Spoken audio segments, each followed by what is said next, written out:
Parlons de ce qu'a vécu Laetitia Casta dans le monde de la mode et du cinéma.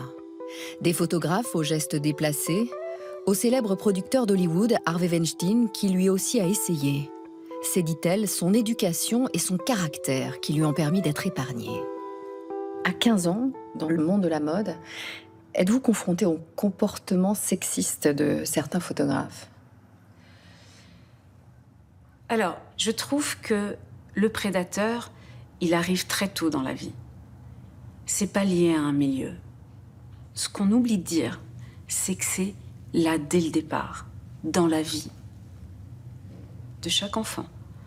Et vous dites, j'ai été confrontée à des photographes qui ont tout essayé. Oui. Mais bien avant la mode, j'étais confrontée à ça aussi. À 12 ans. Je me souviens très bien, en sortant de l'école.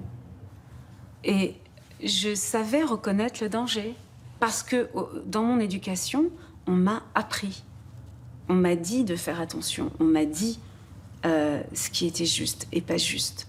À l'époque, dans le milieu de la mode, d'autres jeunes filles subissent des violences. Est-ce qu'avant tout, votre éducation, votre caractère vous permettent d'être épargnée, justement? Oui. Lorsque il pouvait y avoir l'occasion d'une personne qui sortait du professionnalisme, j'étais capable de lui dire en souriant non, en fait. Et de sortir toujours par la grande porte. Parce que je n'avais pas de peur de perdre quoi que ce soit. J'ai jamais voulu faire carrière à tout prix. J'ai essayé d'être fidèle à moi-même et cette fidélité a fait que j'ai pu pouvoir par moments dire non. Le mouvement MeToo, je l'ai vécu très tôt sans le savoir. Il y a 20 ans, vous empruntez donc le chemin du mannequinat au cinéma et au théâtre. À vos tout débuts, le regard de ceux qui doutent qu'un mannequin puisse devenir une actrice de talent pèse-t-il sur vous? Il me donne la niaque. Ouais, c'est un moteur en fait. Oui, c'est un moteur parce que ces gens du milieu du cinéma ont été extrêmement exigeants avec moi, un peu méfiants, mais ça a été constructif parce que leur exigence m'a permis de travailler.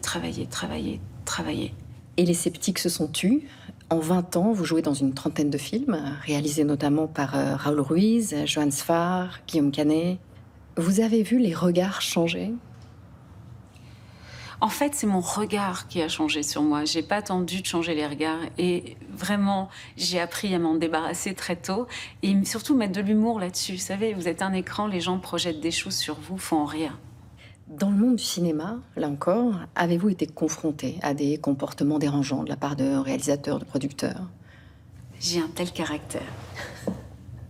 À un moment, je me suis dit, oh là là là là là, ils n'ont pas l'habitude. J'ai rencontré des gens, oui, avec des comportements chelous. Mais je leur ai dit, vous êtes chelous, c'est tout. Et moi, j'ai continué ma route.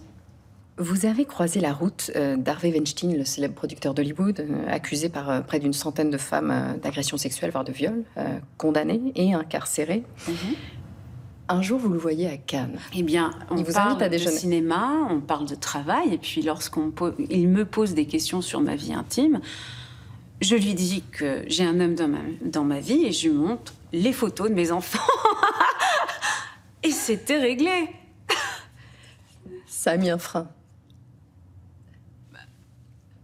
Je ne sais pas ce qui s'est passé dans sa tête, mais en tout cas, moi, je suis très claire. C'est tellement dans mes gènes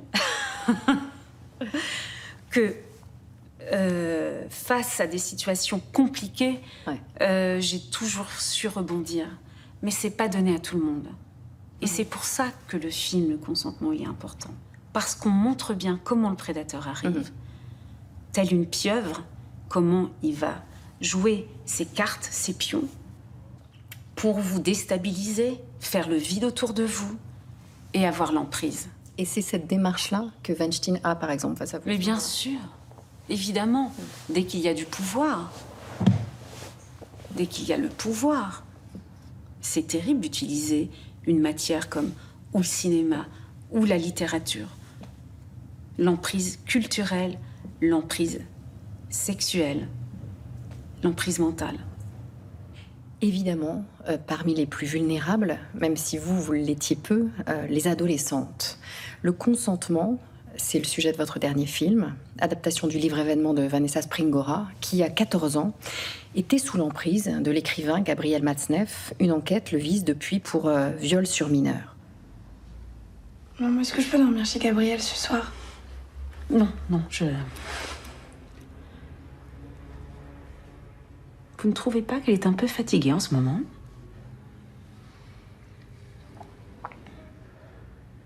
Maman, s'il te plaît. Non. Ta mère a raison. Mon enfant chéri. Nous nous verrons demain. On découvre l'emprise au plus profond. Oui. C'est pour ça qu'il est important, même il faudrait presque montrer ce film dans les écoles. On explique comment le mal arrive. Et d'ailleurs, il y a la victime qui est Vanessa, mais il n'y a pas qu'elle. La mère aussi est victime. Et puis surtout, ce prédateur choisit des mères qui vivent seules avec leurs filles.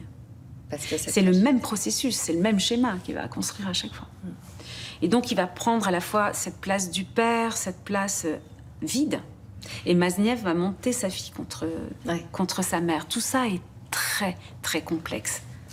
Dans la vraie vie, vous êtes mère de 4 enfants. Votre petit dernier n'a que 2 ans, mais avec les autres, votre fils de 17 ans et surtout vos 2 filles, âgées de 14 ans, l'âge même de Vanessa Springora, et l'aînée de 22 ans, vous êtes-vous demandé comment vous auriez réagi? Oh non, mais moi, je suis déjà au moment du film, je suis remontée au moment où moi, de ma jeunesse, comment ma mère aurait réagi. Vous savez, je suis partie très tôt de chez moi. Ça n'a pas été simple pour ma mère d'être séparée de moi. J'ai grandi un peu, du coup, seule, dans des voyages. J'étais dans des hôtels, dans les avions. C'est particulier. Donc, c'est plus là-dessus où j'ai pu construire des choses que mes enfants, aujourd'hui, ou la peur, ou le... Non, mais justement, j'ai des filles et des garçons. Et je suis obligée d'être dans un rapport nuancé pour pouvoir parler avec eux. Ce que je dis à mes filles, je le dis aussi à mon garçon. Vous dites quoi, par exemple?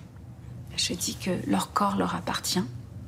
Personne n'a le droit, sans leur consentement, voilà, d'y toucher. Et aussi, je leur dis que non, c'est non. Oui, c'est oui. Mais le silence est un non. Et qu'est-ce qu'ils vous disent? Ils sont là, ils écoutent. Et même, vous savez, cette nouvelle génération, ils ont tendance même à moi. Ils m'apprennent des choses sur le respect, sur la différence, sur l'écologie. Ils sont bien plus en avance que nous.